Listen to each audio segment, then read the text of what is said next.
Hello बच्चों, नमस्कार। मैं हूं शिवा पांडे और नॉलेज विद शिवा के यूट्यूब चैनल पर आप सभी का बहुत बहुत स्वागत है। जैसा कि पिछले पार्ट 1 और पार्ट 2 में हम लोग संख्या पद्धति के कुछ महत्वपूर्ण सवाल पढ़ चुके हैं। आज यह पार्ट 3 और संख्या पद्धति का यह अंतिम भाग होगा। यह संख्या पद्धति का बच्चों अंतिम भाग होगा, ठीक है। तो संख्या पद्धति में हम लोग सवालों को पढ़ेंगे, तो इन सवालों को देखेंगे कि कौन कौन से सवाल परीक्षा में बनते हैं। तो चैप्टर कौन सा पढ़ने वाले हम लोग? संख्या पद्धति। पहले और दूसरे पार्ट जिसने न पढ़ा हो तो वह प्लेलिस्ट में जाएगा, वीडियो को सर्च करेगा तो आपको पहला और दूसरा भाग मिल जाएगा। जब आप पहला और दूसरा भाग देखेंगे तभी आपको यह तीसरा भाग समझ में ज़्यादा अच्छे से आएगा। अगर आप पहला और दूसरा भाग नहीं देखते हैं, सीधे आप कोशिश करते हैं कि तीसरा भाग आपको समझ में आ जाए, तो शायद आपको समझने में थोड़ी कठिनाई का सामना करना पड़ सकता है, ठीक है बच्चों। अगर आपको कठिनाई का सामना नहीं करना है तो आप जाइए प्लेलिस्ट में, देखेंगे आपको भाग 1 और भाग 2 बहुत ही आसानी से उपलब्ध होंगे, ठीक है। चलिए हम लोग सवालों की ओर आते हैं बच्चों, ठीक है। सबसे पहला सवाल देखते हैं। सबसे पहला प्रश्न है 5 की घात 0 का मान क्या होगा? 5 की घात 0 का मान क्या होगा, ठीक है। तो बच्चों एक चीज़ याद रखिए, किसी भी संख्या के ऊपर किसी भी संख्या की घात अगर किसी भी संख्या की घात अगर 0 है, क्या है? 0। किसी भी संख्या की घात अगर 0 है तो उसका आंसर सदैव 1 ही आएगा। उसका आंसर सदैव क्या आएगा? 1। अब 5 की घात 0 का मान क्या होगा? 1 होगा, ठीक है। तो आपका ऑप्शन कौन सा सही हो गया? 2 नंबर, ठीक। अब 5 की घात 0 का मान, अगर आपसे हम एक ओरल क्वेश्चन दूसरा पूछते हैं, अगर हम कहते हैं बच्चों 12 की घात 0 का मान क्या होगा, ठीक है, तो उसका जवाब भी क्या आएगा? 1। क्योंकि किसी भी संख्या की घात में 0 होने पर उसका आंसर सदैव क्या आता है? 1 ही आएगा। उसका आंसर सदैव क्या आएगा? 1 आएगा, ठीक है। चलिए अगला प्रश्न देखते हैं बच्चों। 1 से 50 के बीच में कितनी अभाज्य संख्याएं हैं? तो बच्चों संख्याएं जानते हैं कौन कौन सी होती हैं? जो नहीं जानते हैं तो 1 मिनट देख लीजिए। संख्याएं होती हैं सम संख्या। सम संख्या की पहचान क्या होती है? जो 2 से विभाजित हो जाती हैं, 2 से पूर्णतः विभाजित हो जाती हैं, ठीक है। उनको क्या बोलते हैं बच्चों? जो 2 से पूर्णतः विभाजित हो जाती हैं उन्हें क्या बोलते हैं? सम संख्याएं। सम के बाद संख्याएं होती हैं विषम। वे संख्याएं जो 2 से पूर्णतः विभाजित नहीं होती हैं, वे संख्याएं जो 2 से पूर्णतः विभाजित नहीं होती हैं। सम हो गया, विषम हो गया। अब भाज्य संख्या है, देखिए कौन सी संख्या बच्चों? भाज्य संख्या। भाज्य संख्याएं क्या होती हैं? वे संख्याएं, कौन सी? वे संख्याएं जिनके 2 से अधिक गुणनखंड संभव होते हैं। जैसे आप भाज्य संख्या देखिए 8, ठीक है, तो 8 1 से भी कट रहा है, 2 से भी कट रहा है, 4 से भी कट रहा है और 8 से भी विभाजित है, ठीक है। तो यह 8 भाज्य है। अगर भाज्य एक और देखिए 12, तो 12 1 से भी भाज्य है, 2 से भी, 3 4 6 और 12 सबसे भाज्य है, ठीक है। तो ये कैसी संख्याएं हो गई? भाज्य। अगर हम अभाज्य संख्याओं की बात करते हैं, कैसी संख्याओं की? अभाज्य। ये वे संख्याएं होती हैं या तो ये 1 से विभाजित होती हैं, या तो ये 1 से विभाजित होती हैं, या तो स्वयं से, या तो 1 से, या तो स्वयं से, ठीक है। उनको क्या बोलते हैं बच्चों? उनको अभाज्य संख्याएं बोलते हैं, ठीक है। तो 1 से 15 के बीच में कितनी अभाज्य संख्या होती हैं? तो 1 से 15 के बीच में बच्चों 15 अभाज्य संख्या होती, ठीक है। 1 से 50 के बीच में कितनी अभाज्य संख्या होती हैं? तो बच्चों 15 अभाज्य संख्याएं होती हैं 1 से 5 के बीच में, ठीक है। अगर हम आपसे पूछें 50 से 100 के बीच कितनी अभाज्य संख्याएं होंगी?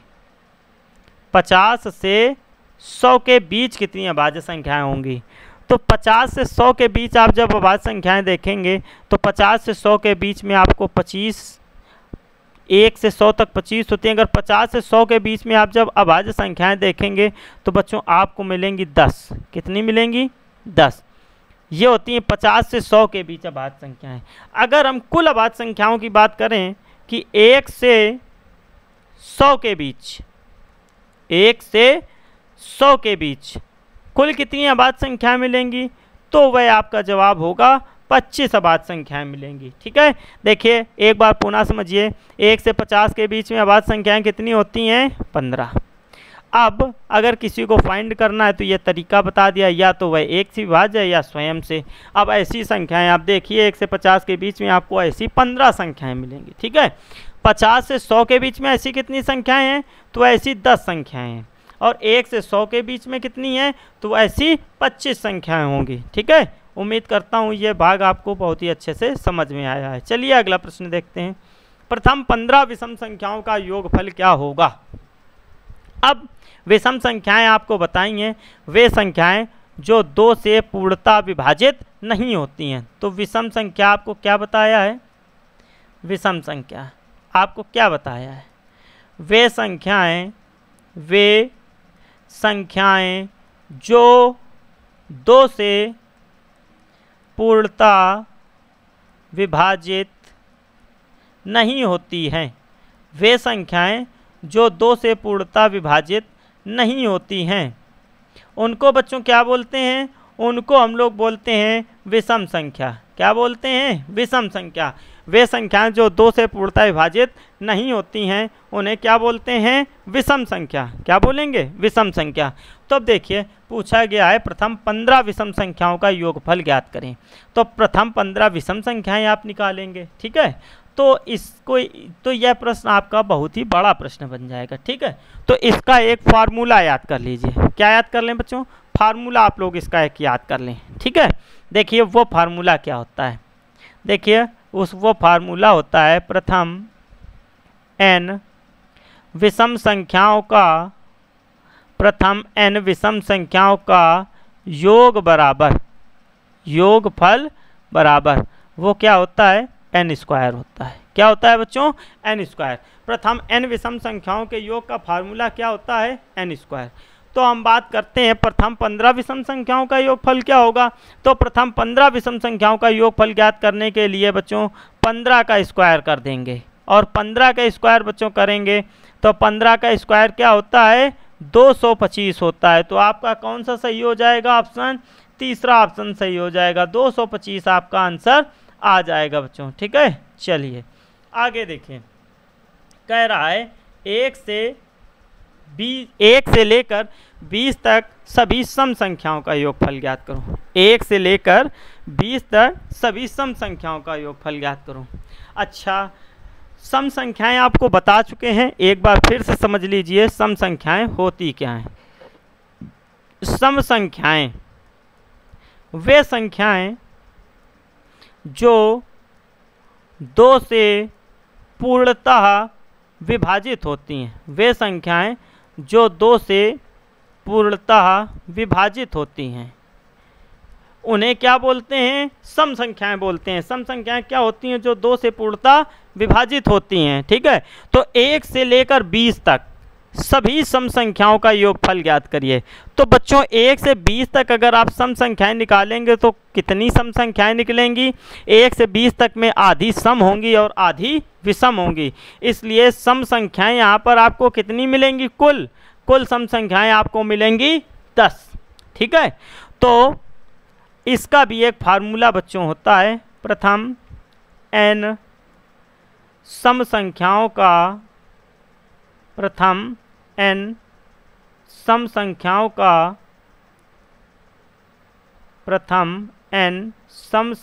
का योगफल बराबर प्रथम n सम संख्याओं का योगफल का फार्मूला होता है n ब्रैकेट n+1। तो n की जगह क्या लिखेंगे, 10 ब्रैकेट में 10 + 1। तो 10 गुणते 10 में जब 1 जोड़ेंगे क्या हो जाएगा, 11, और 11 का गुणा 10 में कराएंगे तो क्या हो जाएगा बच्चों, 110। ठीक है, ये रहा आपका जवाब। तो 110 जवाब आपका कहाँ पर है, ऑप्शन नंबर 3 में है। ठीक है, चलिए अगला प्रश्न देखते हैं। कह रहा है किसी संख्या के 5वें भाग में 5 घटाने पर 5 प्राप्त होता है, तो वह संख्या क्या है। तो वह संख्या हमने मानी x है। क्या मानी, x। पाँचवें भाग में, तो 5 से भाग दे दीजिए, जो भाग कहे बस उसी से भाग कर देते हैं। तो किसी संख्या के 5वें भाग में 5 घटाने पर, तो इसमें क्या करेंगे 5 घटा देंगे, 5 प्राप्त होता है तो बराबर भी क्या लिख देंगे 5 हो जाएगा। यह 5 इधर आ जाएगा, ठीक है। तो x/5 बराबर 5, ये माइनस है तो इधर आएगा +5, ठीक है।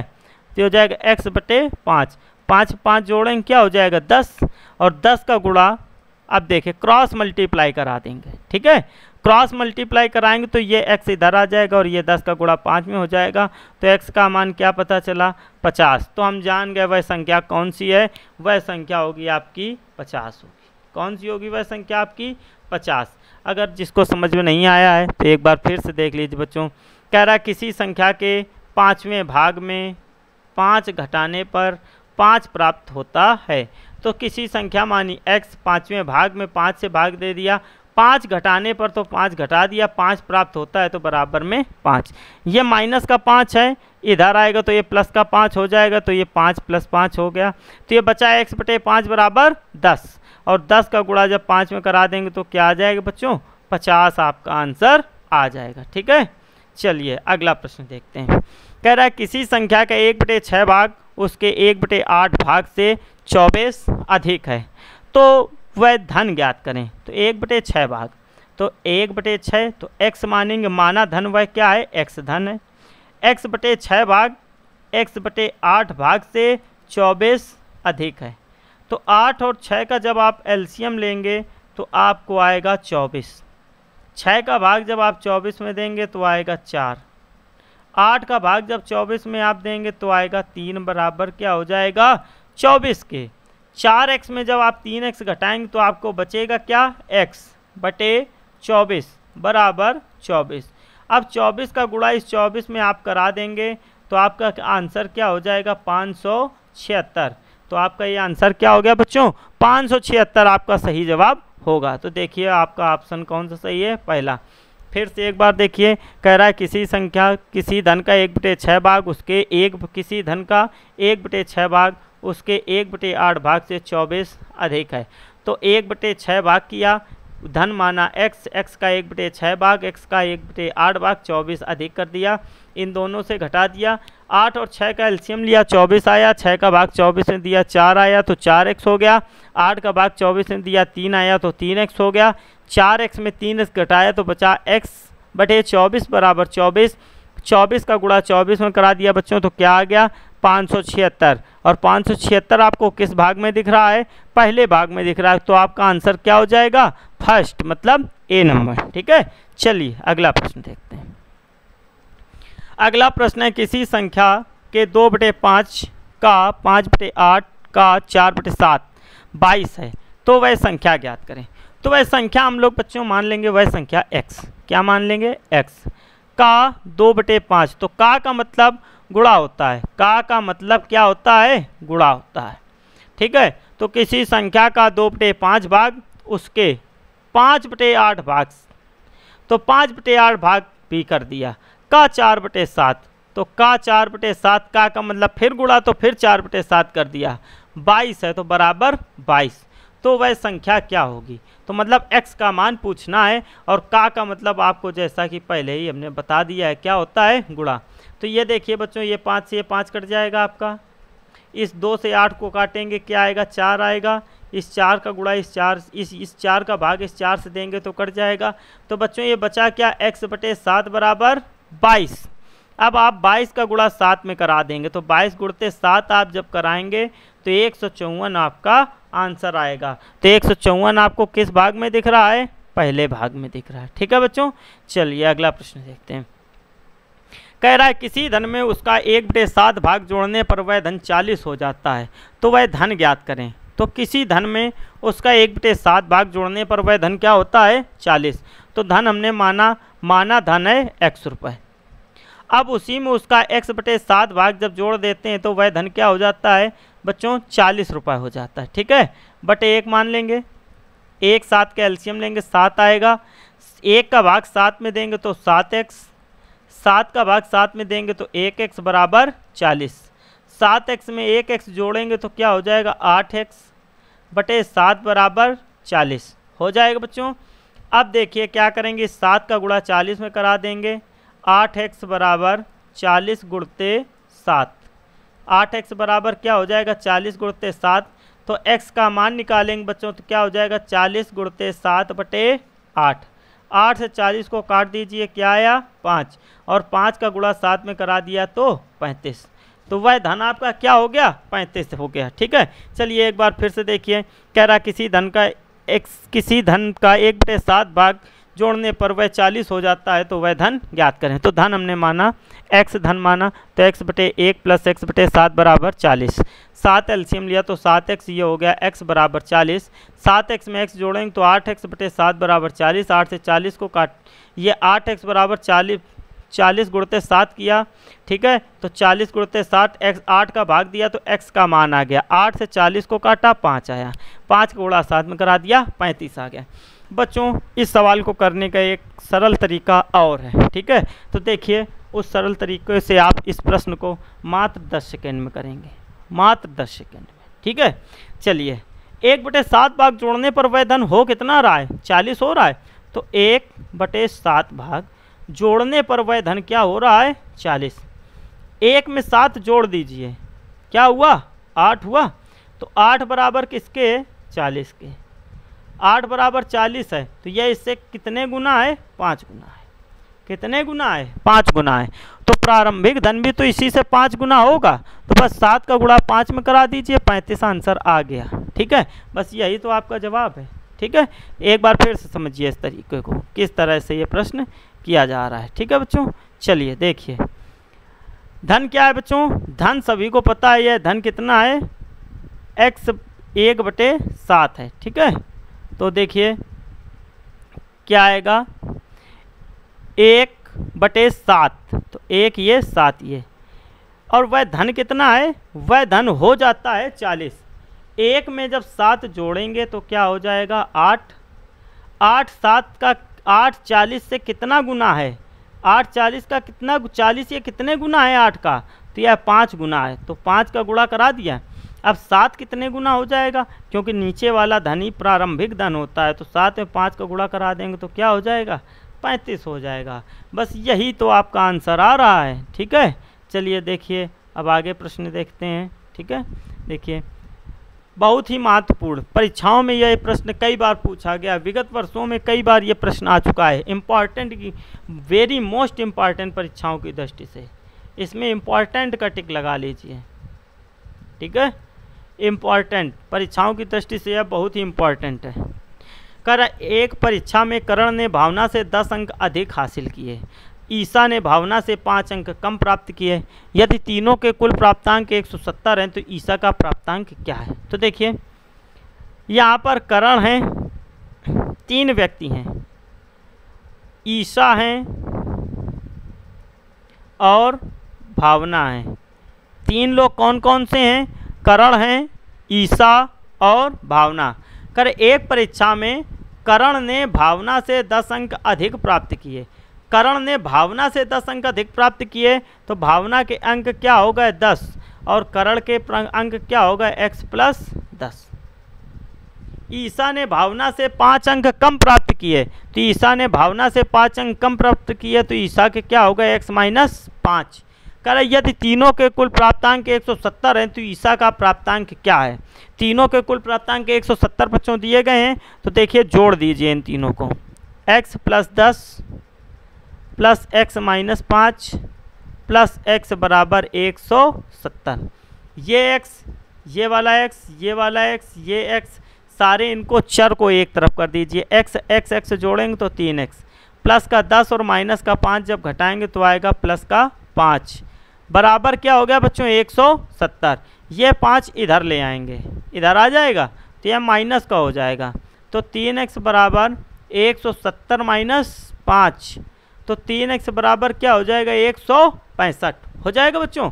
तो जब x का मान निकालेंगे तो क्या आ जाएगा 165 बटे 3, 3 से काट दीजिए, 3 पचे 15 और 3 पचे 15। तो ये x का मान हमें कितना पता चला, x का मान हमें यहाँ से 55 पता चला। ठीक है, तो यहाँ से देखिए करण भावना के नंबर हमें पता चल गए, कितने पता चल गए 55, क्योंकि भावना के हमने x माने थे। तो भावना के हमें कितने नंबर पता चले, 55 नंबर पता चले। और ईसा के नंबर आपसे पूछे गए हैं, किसके नंबर पूछे गए हैं, ईसा के नंबर। ईसा के नंबर हैं कितने, x माइनस 5। तो 55 में 5 घटा देंगे, जब 55 में 5 घटा देंगे तो क्या आ जाएगा 50। यही तो ईसा के नंबर है 50। ठीक है बच्चों, तो ईसा के नंबर क्या है, x माइनस 5, और x माइनस 5 में जब x का मान निकाला तो 55 आया, 55 में 5 घटा दिया तो 50 आया। तो ईसा के अंक कितने आए, 5। तो आपका जवाब कौन सा सही होगा, तीसरा जवाब आपका बिल्कुल सही होगा। ठीक है, चलिए पुस्तकों के 3 बंडल हैं। पहले बंडल का भार दूसरे बंडल के भार से 4 किलोग्राम कम है। तीसरे बंडल का भार दूसरे बंडल के भार से 2 किलोग्राम अधिक है। यदि पहले तथा तीसरे बंडलों को मिलाकर कुल भार 10 किलोग्राम है तो दूसरे बंडल का भार क्या होगा। इसमें बच्चों आपको दूसरे बंडल का भार बताना है। ठीक है, चलिए देखिए, पुस्तकों के 3 बंडल हैं। ठीक, 3 बंडल हैं पुस्तकों के। तो पहले बंडल का भार दूसरे बंडल के भार से 4 किलोग्राम कम है। तो एक बंडल ये है, फर्स्ट, सेकेंड और थर्ड बंडल। पहले बंडल का भार दूसरे बंडल के भार से 4 किलोग्राम कम है। दूसरे के भार से 4 किलोग्राम पहले का कम है, तो दूसरे का x मान लिया, तो पहले का क्या हो गया, x माइनस 4। तीसरे बंडल का भार दूसरे बंडल के भार से 2 किलोग्राम अधिक है। तीसरे का भार दूसरे से कितना अधिक है, 2 किलोग्राम। तो ये क्या हो गया, x प्लस 2। कह रहा है यदि पहले तथा तीसरे बंडलों का मिलाकर कुल भार 10 किलोग्राम है। पहले तथा तीसरे का मिलाकर यह पहला और यह तीसरा कुल भार कितना है, 10 किलोग्राम है। तो दूसरे बंडल का भार ज्ञात करें। तो पहले तथा तीसरे का योग करेंगे, x minus 4 plus x plus 2 बराबर 10। क्योंकि इन दोनों का भार आपको दिया गया है, कितना दिया गया, 10 किलोग्राम। तो इन दोनों को 10 के बराबर कर दिया। तो ये माइनस का 4 और ये प्लस का 2, तो ये x और x जोड़ेंगे तो 2x हो जाएंगे, और ये माइनस 2 बराबर 10। यह माइनस 2 जब इधर आएगा तो प्लस का हो जाएगा, तो 10 में 2 जोड़ देंगे तो क्या हो जाएगा, 12 हो जाएगा बच्चों। अब 2 का भाग 12 में देंगे तो x का मान आपको क्या पता चला, 6 पता चला। ठीक है, तो आपसे पूछा गया तो दूसरे बंडल का भार, और दूसरे बंडल का भार कितना है, x है। तो x का मान हमें क्या पता चला, 6। तो आपका जवाब क्या होगा, 6 किलोग्राम। ठीक है बच्चों, समझ में आया। चलिए कमेंट में बताइए समझ में आया तो। आगे लिखिए, एक खेत का 1/20 भाग पशुओं को चराने में, 3/4 भाग पर खेती के लिए और 25 हेक्टेयर पर वन है। तो खेत का कुल क्षेत्रफल ज्ञात करिए। तो देखिए, अब बच्चों मान लेते हैं खेत का कुल क्षेत्रफल x है। कुल क्षेत्रफल क्या है बच्चों, x है। ठीक है, तो देखिए इसको किस प्रकार से हल करेंगे।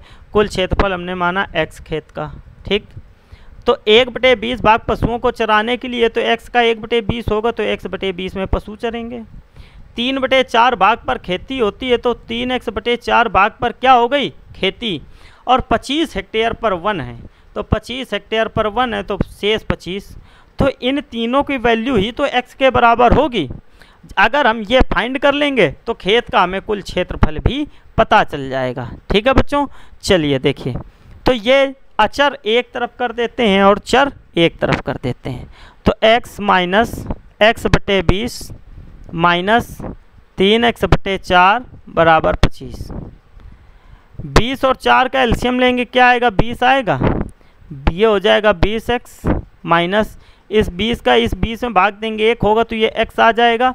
4 का भाग 20 में देंगे 5, और 5 गुणा 3 में करेंगे तो क्या हो जाएगा, 15x हो जाएगा, बराबर किसके, 25 के। ठीक है बच्चों, अब देखिए 20x में यह वाला x घटाएंगे तो क्या आएगा, 19x, और 19x में 15x घटाएंगे तो क्या आएगा बच्चों, 4x। क्या आएगा बच्चों, 4x। तो यह बचा 4x/20 बराबर 25। 4 का भाग आप 20 में देंगे तो क्या आएगा बच्चों, 5 आएगा। 4 का भाग जब आप 20 में देंगे तो आपको क्या मिलेगा, 5। तो इक्वेशन क्या बनी, x/5 बराबर 25। अब बटे 1 मान लेंगे, इसका गुणा इसमें, इसका गुणा इसमें, क्रॉस मल्टीप्लाई करा देंगे तो ये x का मान हमें क्या पता चला, 125। मतलब कितने हेक्टेयर कुल क्षेत्रफल है, 125 हेक्टेयर कुल क्षेत्रफल है। ठीक है। ये बच्चों आपको बहुत बड़ा लग रहा होगा। अब देखिए इसका एक छोटा सा भी तरीका है। 1/20 भाग पर पशुओं को चराने के लिए 3/4 भाग पर खेती है। ठीक है, देखिए 1/20 भाग पशुओं को चराने के लिए और 3/4 भाग पर खेती है। क्यों ना हम एक ऐसी संख्या मान लें जो 20 और 4 दोनों से कट जाए। तो हमने माना वह संख्या 20 है, वह संख्या क्या है 20 है, तो माना खेत भी 20 हैं। तो हमने खेत टोटल खेत कितना माना, टोटल एरिया हमने माना यहाँ पर आपका 20 हेक्टेयर। कितने हेक्टेयर माना 20। तो इस 20 का गुणा 20 में करा दीजिए 1/20 में, और 20 का गुणा 3/4 में करा दीजिए। 20 से 20 काटेंगे तो क्या आएगा 1, 4 से 20 को काटेंगे तो क्या आएगा 5, और 5 का गुणा 3 में करा दीजिए तो क्या हो गया 15। अब देखिए 1 और 15 जोड़ेंगे तो क्या हुआ 16 हुआ। अब टोटल एरिया तो 25 था, 16 हम यूज कर, टोटल एरिया 20 था। ठीक है, 16 हम यूज कर चुके, तो अभी भी तो हमारे पास कुछ हिस्सा इसका बचा हुआ है। जी बिल्कुल बचा हुआ है। तो कौन सा हिस्सा बचा हुआ है 4 हिस्सा बचा हुआ है, पर वास्तविकता में कितना बचा है 25। वास्तविकता में कितना बचा है 25। तो हमने शुरुआत में खेत कितने माने थे 20 माने थे। 4 को 20 बनाने के लिए किसका गुणा करेंगे 5 का। जब 5 का गुणा इधर करेंगे तो 5 का गुणा इसमें कर देंगे। 5 का गुणा जब इसमें करेंगे तो ये हो जाएगा 125 और ये हो जाएगा 20। तो आपका आंसर क्या आ रहा था 125। ठीक है, इधर आप ये x से सॉल्व करने से बच जाएंगे। ठीक है, चलिए अगला प्रश्न देखिए। एक टंकी में 45 लीटर पानी आ जाता है। टंकी का 3/5 भाग पानी से भरा है। इसमें 5 लीटर पानी प्रयोग में लाया गया। इस टंकी भाग में पानी में कितना पानी और डाला जाए कि यह पूरी तरह भर जाए। ठीक, देखिए 45 लीटर पानी आ जाता है टंकी में। टंकी की क्षमता कितनी है 45 लीटर, और इसका 3/5 भाग पानी से भरा हुआ है। तो 45 का 3/5 भाग निकालेंगे। ठीक है, 45 का 3/5 भाग निकालेंगे। 5 से 45 को काटेंगे आएगा 9, और 9 को गुणा 3 में कराएंगे तो क्या आया 27 लीटर। कितने लीटर 27 लीटर। तो अब जो शेष पानी बचा, कितना शेष पानी बचा 3/5 भाग पानी से भरा हुआ है। 45 में देखेंगे बच्चों 45 लीटर पानी आता है, 3/5 भाग भरा है, तो 27 लीटर यह पानी आपका भरा है टंकी में कि नहीं भरा है। ठीक है, 5 लीटर पानी प्रयोग में लाया गया। प्रयोग में पानी 5 लाए तो इसी 27 से लाएंगे, तो 27 में 5 आप घटा देंगे तो 22 लीटर बचा 22 लीटर बच्चों। तो अब कह रहा है इस टंकी में कितना और पानी डाला जाए कि यह टंकी फिर से पूरी भर जाए। टंकी में कह रहा है कितना पानी डाला जाए कि यह टंकी फिर से पूरी भर जाए। तो देखिए इस 22 को 45 बनाना है। क्या करना है इस 22 को, क्योंकि टंकी तो 45 लीटर की है। तो 45 में इस 22 को घटा दीजिए।